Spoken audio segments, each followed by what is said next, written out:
z velkých i malých, z nesmělých a otevřených, vytváříme superhrdiny. Využíváním našich školení se učíte rychle a správně reagovat v situacích ohrožení života.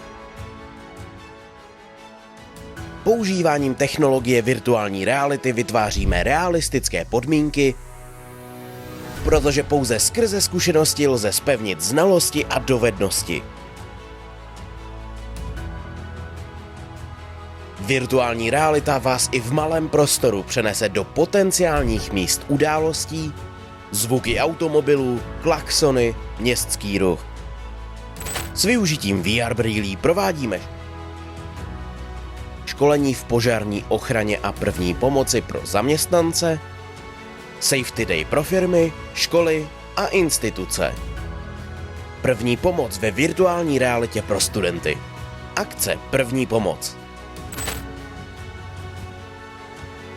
Organizujeme realistické scény, které vás připraví k akci ve skutečnosti.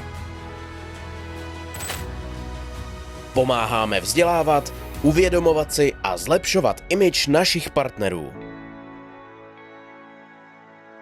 Každý z nás může jednou potřebovat pomoc a každý z nás může zachránit život někomu jinému. Školení For Help VR zůstávají v paměti navždy.